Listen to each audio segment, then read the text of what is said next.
کنتم خیر امت اخرجت للناس تامرون بالمعروف وتنہون عن المنکر. یہ مجھے کہا گیا، یہ آپ کو کہا گیا، تم خیر امت ہو. ذرا گریبان میں جھانک کر کے دیکھیں، مجھے کہا گیا میں خیر ہوں، آپ کو کہا گیا خیر ہوں. یار یہ نسبت میرے حضور کی ہے، تو تم خیر سے جڑے ہو، تم بھی خیر بن گئے ہو، تم خیر امت ہو. تمہیں عزتوں کی مسند دی گئی، جو معراج، جو مقام، جو مرتبہ، جو رفعت تمہیں دیا گیا وہ کسی اور کا مقسوم نہیں ہے، تم خیر امت قرار پائے. اللہ اکبر. تو کہا اس سے مراد باعظمت امت ہے.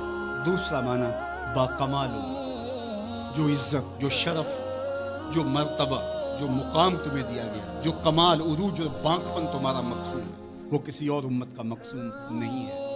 حضور نے ارشاد فرمایا، ایک بندہ صبح سے لے کر کے ظہر تک مزدوری کرتا ہے، اس کو ایک قیراط دیا جاتا ہے. ایک ظہر سے لے کر عصر تک مزدوری کرتا ہے، اس کا وقت تھوڑا ہے لیکن مزدوری اس کو بھی ایک قیراط دی جاتی ہے. اور تیسرا شخص عصر سے لے کر مغرب تک مزدوری کرتا ہے، دونوں سے کم تھوڑا وقت لگاتا ہے لیکن اس کو 2 قیراط دیے جاتے ہیں. فرمایا پہلی مثال یہود کی ہے، دوسری مثال نصارہ کی ہے، اور تیسری مثال میری امت کی ہے. تھوڑے عمل پر زیادہ اجر رکھا گیا. من جاء بالحسنۃ فلہ عشر امثالہا. ایک نیکی کرو گے 10 کا ثواب ملے گا. یہ اس امت کو اعزاز دیا گیا، یہ امت کو تکریم دی گئی. ایک بچہ حفظ قرآن کرتا ہے اور اپنے خاندان کے لوگوں کی شفاعت کرتا چلا جاتا ہے. بڑھاپے میں اترتا ہے ایک شخص، عمر کی کثرت کی وجہ سے وہ خاندان کی شفاعت کا اہل ہو جاتا ہے. کیا کیا شرف نہیں دیے گئے، کیا کیا مقام نہیں دیے گئے. اس امت کو عزتوں کی مسند پہ بٹھا دیا گیا. قیامت کے دن اعضائے وضو سے چمکتی ہوئی یہ امت سامنے آئے گی. دور سے پہچانے جائیں گے یہ محمد عربی کے غلام ہیں، کیونکہ ان کے اعضاء چمک رہیں گے، روشنی نکل رہی ہوگی ان کے وجود سے. تیسرا معنی امت وسط کا، معتدل امت، اعتدال کی راہوں پہ چلنے والی، نہ یہود کی طرح اور نہ نصارہ کی طرح افراط و تفریط کا شکار نہیں ہوں گے، بلکہ یہ اعتدال کی راہوں پہ گامزن ہوں گے. عقائد میں، اعمال میں، رویوں میں، طرز زندگی میں، انداز معاشرت میں، گفتگو میں، کلام میں، ہر لحاظ سے یہ اعتدال کی راہوں کے مسافر ہیں. جب یہ امت اعتدال کی راہوں سے نکلی اور ان میں غلوف پیدا ہوا یا ان کے اندر تفریط پیدا ہوئی تو نتیجہ یہ ہوا امت اپنے وقار کو کھو بیٹھی. یہود نے شان الوہیت اور شان رسالت کے اندر تنقیص کر دی اور انبیاء علیہم السلام کی دشمنی مول لی اور کتنے نبیوں کو ناحق قتل کیا. بنی اسرائیل نے 70 نبی شہید کیے. آج اگر راہ خدا میں ہمیں کوئی تکلیف پہنچتی ہے تو میں اور آپ ہوتے کون ہیں؟ اس راستے کے اندر تو نبی شہید کیے گئے. امام رازی نے تفسیر کبیر میں لکھا ہے کہ مکے سے طائف تک 70 ایسے نبیوں کی قبریں ہیں جن کی وفات صرف بھوک کی وجہ سے ہوئی. یہ دین یوں ہی ہمارے تک نہیں پہنچا، یہ قدریں ہمارے تک یوں ہی نہیں پہنچی، ہمارے اسلاف کی قربانیوں کا نتیجہ ہے. اور دوسری جانب نصارہ نے انبیاء کے باب میں ایسا غلوف کیا اور توحید کے عقیدے کو بھی بگاڑ کے رکھ دیا، حضرت عیسیٰ کو خدا کا بیٹا قرار دے دیا. تقانیم ثلاثہ میں مبتلا ہو کر کے 3 وجودوں کو انہوں نے معبود قرار دیا اور 3 وجودوں کے مجموعے کو الہ کہا. افراط اور تفریط کی راہوں پہ گامزن ہونے والے گمراہیوں کا شکار ہوئے، لیکن مجھے میرے دین نے، میرے اسلام نے جو عقیدہ دیا وہ صراط مستقیم کا عقیدہ دیا. اور ہر روز، ہر نمازی، ہر نماز کی ہر رکعت میں اصالتاً یا وکالتاً یہ کہتا ہے اہدنا الصراط المستقیم. یہ اتنی ضرورت ہے ہماری کہ اللہ سے مستقیم راہ مانگے کہ چونکہ دونوں جانب لڑکنے کے اندیشے لمحہ لمحہ موجود ہیں.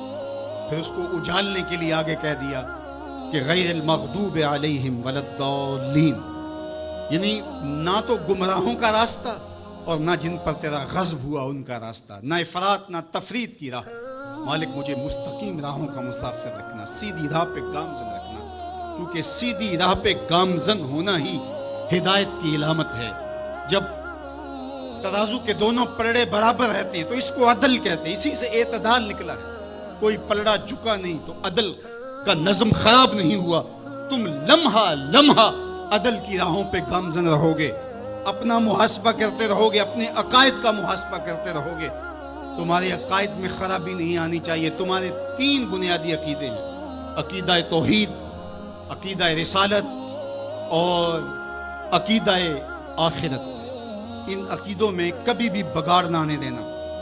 اللہ جل شانہ کی جو شانیں ہیں، اللہ کی جو عظمت ہے، وہ تمہارے رگ و ریشہ میں ہر وقت اس کا رعب اور اس کی خشیت موجود رہنی چاہیے۔ انبیاء علیہ السلام کی عظمتوں کے باوجود کہیں ایسا نہ ہو کہ تمہارے عقیدوں کے اندر خرابی آئے اور تم کہیں غلوف کا شکار ہو جاؤ، جس طرح کہ نصارہ نے کیا۔ اللہ کی شانیں، اللہ کی عظمتیں وراء الورا ہیں۔ اور پھر دوسری بات، کہیں ایسا نہ ہو کہ توحید کے نشے میں تم انبیاء کی تکثیر کرنے لگ جاؤ اور نبی کی شان تمہارے لیے تکلیف کا سبب بننے لگ جائیں۔ شاید اس سے توحید میں کوئی فرق آتا ہے۔ میاں توحید میں فرق نبی کی عظمت سے کیسے آئے گا؟ اس لیے کہ نبی کو عظمت دینے والا تو میرا رب ہی ہے۔ وَرَفَعْنَا لَكَ ذِكْرَكَ۔ اور پھر تیسری بات، عقیدہ آخرت۔ آخرت کا عقیدہ یہ ہے کہ ہم نے اس دنیا پر بیٹھ نہیں رہنا، بہرحال اللہ کی طرف سے جو اس کے علم میں متعین ہماری زندگی ہے، اس کو گزارنے کے بعد ہم نے یہاں سے رخصت ہونا ہے۔ وہ ہم جوانی میں چلے جائیں، ہم بڑھاپے میں چلے جائیں، یا ارذل العمر کے بعد ہم اس دنیا سے رخصت ہوں، یا بچپن میں چلے جائیں، یہ ہمارے علم میں نہیں ہے، یہ امر ہم سے مخفی رکھا گیا، یہ اللہ کی حکمت ہے۔ لیکن یہ طے شدہ ہے کہ ہم نے یہاں بیٹھ نہیں رہنا، اور جب یہاں سے جانا ہے تو ایک دوسرا جہاں ہمارے لیے منتظر ہے، اور وہاں ہم نے ایک ایک عمل کا حساب دینا ہے۔ ثم لتسألن یومئذ عن النعیم۔ اس دن ایک ایک عمل کے بارے میں پوچھا جائے گا۔ اللہ اگر چاہے تو ہم سے گرفت کر لے، اور اگر چاہے تو اپنے کرم سے معاف کر دے۔ اگر وہ معاف کرنا چاہے تو کوئی پوچھ نہیں سکتا کہ اتنا بڑا پاپی اور مجرم تھا، اسے معاف کیوں کیا گیا۔ اور اگر وہ گرفت کرنا چاہے تو کسی کو حق نہیں ہے کہ وہ یہ کہہ سکے کہ مجھے گرفت کیوں کی گئی۔ تو ایمان بیم و رجا کے درمیان ہے۔ الایمان بین الخوف والرجا۔ ایمان خوف اور امید کی درمیانی کیفیت میں ہے۔ ڈر بھی لگا رہے، دھڑکا بھی لگا رہے، اور امید کے چراغ بھی بجھنے نہ پائے۔ فضل دی آس ہے مینوں تے نالے ڈر بھی آندا ہے۔ فضل کی امید بھی رہے لیکن خوف بھی طاری رہے، پکڑا بھی جا سکتا ہوں، گرفت بھی ہو سکتی ہے، اس کی پکڑ بھی بڑی سخت ہے۔ ان بطش ربک لشدید۔ تیرے رب کی پکڑ بہت سخت ہے، جب وہ پکڑتا ہے تو پھر کوئی اس سے اپنے آپ کو چھڑوا نہیں سکتا۔ اللہ اکبر۔ تو اس کی پکڑ کا خوف بھی رہے لیکن وہ کریم بھی ہے، وہ معاف کرنا چاہے۔ ما یفعل اللہ بعذابکم۔ وہ تمہیں عذاب دے کے کیا کرے گا؟ اگر تم اس کا شکر کرنا سیکھ جاؤ تو وہ تو تمہارا رب ہے، وہ تمہیں عذاب دے کے کیا کرے گا؟ تو امید بھی روشن رہے اور خوف بھی طاری رہے۔ تمہید الایمان کے اندر شیخ عبدالحق محدث دہلوی علیہ رحمہ حضرت سیدنا عمر رضی اللہ تعالیٰ عنہ کا قول بیان کرتے ہیں کہ وہ فرماتے ہیں کہ اگر مجھے یہ پتا چلے کہ سارے لوگ جنت میں جائیں گے، ایک شخص جہنمی ہوگا، تو میں ڈرتا ہوں کہیں وہ ایک میں ہی نہ ہو جائے۔ اور اگر مجھے یہ پتا چلے کہ سارے لوگ جہنم میں جائیں گے اور ایک ہی جنت میں جائے گا، تو مجھے امید ہوگی شاید وہ ایک میں ہی ہو جاؤں۔ اور ہم کہتے ہیں فلاں اگر جنت میں چلا گیا، فلاں اگر بخشا گیا تو میں بھی چلا جاؤں۔ ہم نے اپنی آخرت دوسرے سے جوڑ دی، فلاں بخشا گیا تو میں بھی بخشا جاؤں۔ وہ کہتے ہیں اگر سارے جنت میں جائیں، یہ خبر ہو کہ ایک نے جہنم میں جانا ہے، تو میں ڈرتا ہوں کہیں وہ ایک میں ہی نہ ہو جاؤں، وہ میں ہی نہ پھنس جاؤں۔ ایک بچہ تھا، گھر سے روتا ہوا نکل گیا اور جنگلوں کے اندر آنسو بہاتا ہے۔ کوئی درویش ملا، اس نے کہا کیا ہوا؟ کہا مجھے اللہ سے بڑا ڈر لگتا ہے۔ میرے حضرت قبلہ خواجہ محمد یعقوب مصطفی رحمۃ اللہ تعالیٰ علیہ، آپ کے یہاں نشان پڑ گئے تھے رو رو کے، ان کی ہڈیوں میں درد بھرا ہوا تھا، یہاں رو رو کے نشان پڑ گئے تھے۔ تو یہاں ایک بزرگ ہوتے تھے انتقال کر کے، وہ کہتے ہیں ایک دن میں گیا تو انہوں نے دونوں اپنے گھٹنے کھڑے کیے تھے اور اپنی باہیں اس کے گرد لپیٹی ہوئی تھی اور ایسے سر جھکایا تھا. تو میں نے جا کے سلام کیا تو انہوں نے سر اٹھایا تو وہ رو رہی تھی. تو میں نے کہا کہ آپ اتنا روتے کیوں ہیں؟ تو وہ کہتے ہیں کہ ان کے انداز نے میرے اندر درد بھر دیا. انہوں نے ایسے سر اٹھایا اور کہا اس سے ڈر آتا ہے، اس سے ڈر آتا ہے. کرم دی آس ہے مینوں تے نالے ڈر بھی آتا ہے. فضل دی آس ہے مینوں تے نالے ڈر بھی آتا ہے. یہ امید کہ میری بخشش و مغفرت ہو اور یہ خوف کہ اگر میں پکڑا گیا. تو وہ بچہ رو رہا تھا. تو اس فقیر نے پوچھا بیٹے کیوں رو رہے؟ کہ اللہ کا ڈر. تو کہا تمہارے دامن پہ تو گناہ ہی نہیں. کہتے ہیں بڑے کی عزت اس لیے کرو کہ اس کی نیکیاں زیادہ ہوں گی، اور چھوٹے کی تکریم اور شفقت اس لیے کرو اس کے دامن پہ گناہ نہیں. اللہ اکبر. ہم لوگوں کے گناہ دیکھتے ہیں اور اپنی خوبیاں دیکھتے ہیں. صوفیاء کا ایک جملہ ذہن کی تختی پہ لکھ لیجئے.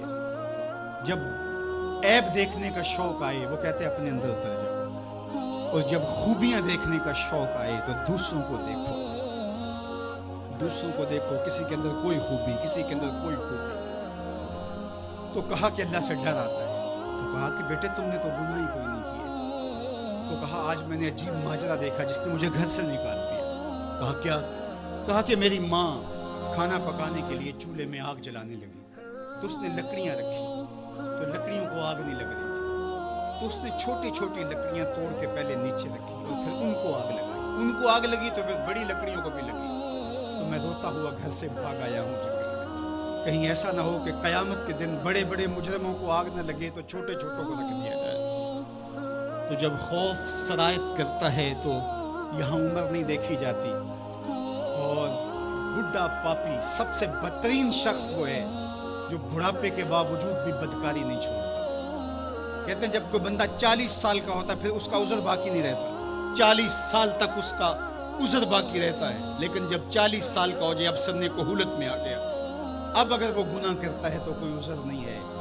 ہڈیاں کمبن گوڈے کھڑکن تے اڑ گیا لک تیرا، اجے بھی بدیوں باز نہ آئیں جیو مرد دلیرا. یا ایھا الانسان ما غرک بربک الکریم. میرا رب پکار پکار کے کہہ رہا ہے او بھاگنے والے انسان آجا پلٹ کے، تیرا رب بڑا ہی کریم. میں یہ بات 100 بار کہی، میرے سننے والے مجھ سے 1000 بار سن چکے، لیکن لفظوں کی چاشنی اور امید کی ایسی جگمگاتی کرنیں روشن ہوتی ہیں کہ دل میں چراغاں ہو جاتا ہے. اور جب میں یہ بول رہا ہوتا ہوں تو میرے اندر پھل جھڑیاں پھوٹ رہی ہوتی ہیں اور اللہ کے تشکر کے اندر درد کی کیفیت بھی پیدا ہو رہی ہوتی ہے کہ وہ رحمت بھرے لہجے میں پکار کے کہہ رہے سرکش کو، متمرد کو، باغی کو جو اس کی دہلیز چھوڑ کے بھاگ گیا، او بھاگنے والے آجا پلٹ کے